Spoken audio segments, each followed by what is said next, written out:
perancangan bandar. Tadi kebetulan pagi tadi saya melawat kawasan-kawasan kedai-kedai masyarakat Tionghoa sempena Chinese New Year ataupun hari Tahun Baru Cina.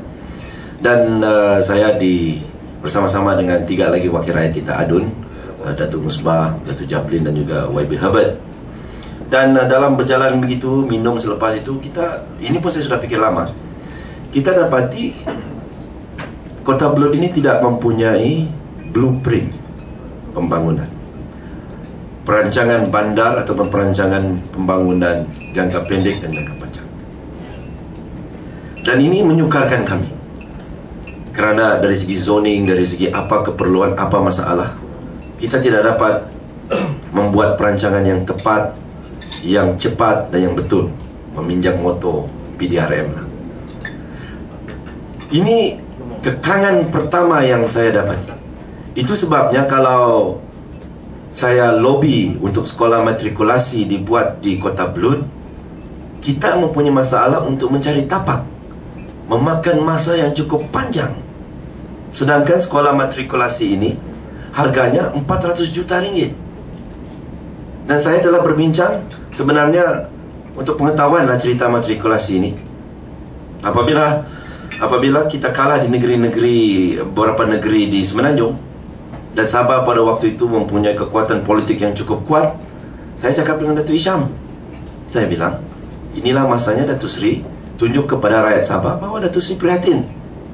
Ambil satu projek besar daripada negeri yang kalah, bawa ke negeri Sabah. Dan pada waktu itu yang tinggal ialah sekolah matrikulasi berharga 400 juta ringgit. Diambil daripada Sungai Petani Kedah. Minta maaf lah kalau ada orang daripada Kedah sini atau yang diambil di sana kerana kita kalah, dibawa di sini. Dengan syarat, saya cakap dengan Datuk Isham, taruhlah di Kota Belud. Kerana ini mungkin peninggalan saya, kasih tanda-tanda saya sebagai ahli parlimen di sana. Tetapi masalah saya apabila idea ini kita cetuskan, proses kita untuk berusaha sedaya upaya supaya projek itu diadakan di Kota Belud tidak begitu memperangsangkan. Mungkin masalah tanah, dan kita tidak mempunyai satu keinginan. Pasal ini projek 400 juta yang akan mempunyai penduduk ataupun orang yang menghuni sekolah ini sebanyak seramai 3,500 orang. Di mana saja kita taruh ini sekolah di Kota Belud, saya pasti kalau ada kedai-kedai sederet 2 deret berdekatan dengan sekolah ini, mampu untuk berdaya saing atau berjaya kerana keperluan 3,500 hingga 4,000 pelajar dan juga tenaga pengajar. Tetapi saya terkial-kial kadang-kadang, bagaimana saya mau mencari 100 ekar ini? Ditambah lagi dengan masalah air kita pada waktu itu belum selesai, ditambah lagi dengan masalah elektrik kita yang tidak stabil. Semua ini menjadi negative point kepada usaha saya. Malah saya cakap dengan Ketua Menteri, saya bilang saya tahu Datuk Seri bahawa dalam plan induk Datuk Seri, Sandakan adalah libaran ini disandakanlah Datuk Musa.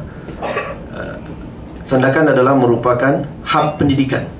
Saya bilang untuk matrikulasi ini, keluarkanlah daripada Sandakan. Saya mau bawa di Kota Belud. Dan pada dasarnya beliau setuju.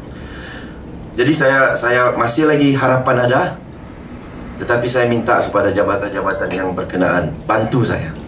Sebab saya tidak mampu untuk menyelesaikan masalah ini tanpa ada direct input daripada tuan-tuan. Tanah, daerah, pegawai daerah, pejabat daerah dan sebagainya. Kita kena duduk betul-betul. Kerana ini mungkin projek antara projek yang terbesar. Kalaulah tidak menjadi mangsa kepada kegawatan ekonomi ini. Kerana kita sekarang berada dalam kegawatan ekonomi, saya tidak tahu sama ada kerajaan akan melewatkan pembinaannya. Tetapi untuk pengetahuan secara dasar, KSU pun sudah tahu, Menteri sudah tahu, Yang Amat Berhormat Ketua Menteri sudah tahu bahawa kita akan adakannya ini di Kota Belud.